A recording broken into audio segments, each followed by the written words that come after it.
Hey kids, are you ready for story time with Miss April? All right, let's read Franklin and the Thunderstorm by Paulette Bourgeois, illustrated by Brenda Clark. Franklin could count by twos and tie his shoes. He could name the months of the year and all the seasons. He could read the thermometer, and he checked the barometer every day. Franklin worried about the weather because he was afraid of storms. One day, Franklin was supposed to play at Fox's house, but the sky was getting dark and the clouds were thick. "Maybe I shouldn't go," Franklin said to his mother. She looked out the window. "It probably won't rain until later," she said. "You have time to get to Fox's." Franklin put on his boots and took the umbrella. As Franklin hurried to Fox's house, he kept looking at the sky. The clouds moved quickly, and wind swirled dirt in the air. Franklin felt all jumpy inside. Fox was playing outside when Franklin arrived. Franklin pointed nervously to the sky. "I think we should go inside, don't you?" he asked. "Not yet," Fox grinned. "I love watching the clouds move and feeling the wind blow. It's exciting." "I think it's scary," said Franklin. Beaver, Snail, and Hawk came over to play too. "My fur feels funny when it's about to storm," said Fox. "My feathers get all ruffled," said Hawk. Beaver sniffed. "I can smell a storm coming." The wind became stronger. Hawk flew loop-de-loops. "Whee!" he cried. Franklin held onto his hat and shivered. It was almost as dark as night when big, fat raindrops began to fall. "We should go in," shouted Franklin. "No," said Fox. "Follow me." They raced to the treehouse, where it was dry.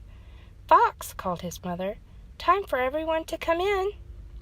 "It's all right," Fox shouted back. "We're in the tree." Fox's mother was there in a second. "It's dangerous to be near a tree during a storm," she said. "Lightning strikes tall things first, and you might get hurt." Franklin held on to Fox's mother all the way from the tree to the house. They were barely in the door when there was a flash of zigzag light. "Lightning!" shrieked Franklin. He trembled. Kaboom! "Thunder!" he screamed. "It's okay, Franklin," said his friends. "We're safe here." But Franklin had crawled deep inside his shell. Fox's mother brought treats. Still, Franklin wouldn't come out. Franklin's friends begged him to play, but Franklin stayed put. Then, with a flash and a crash, the lights went out. "Don't worry," said Fox's mother. She lit candles and turned on a flashlight. "Won't you come out now?" she asked Franklin. "No, thank you," he mumbled. "Don't be afraid," said Hawk. "All that noise is just cloud giants playing drums in the sky." Franklin peeked out. "Really?" he asked. "No, it's not," giggled Snail. "That noise is made when the giants go bowling." Franklin came out of his shell. "But what about the lightning?" "That's easy," said Hawk. "The cloud giants are turning their lights off and on." Fox smiled. "I think it's the giants swinging from their chandeliers." Franklin laughed. "Giants? That's ridiculous," said Beaver.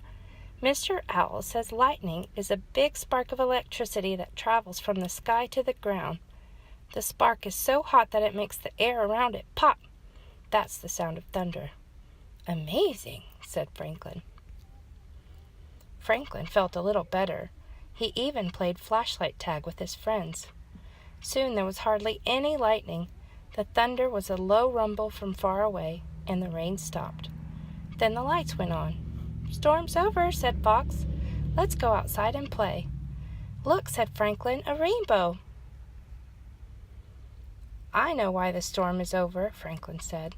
"Those giants heard there's a pot of gold at the end of every rainbow, and they've gone to find it." Even Beaver had to smile.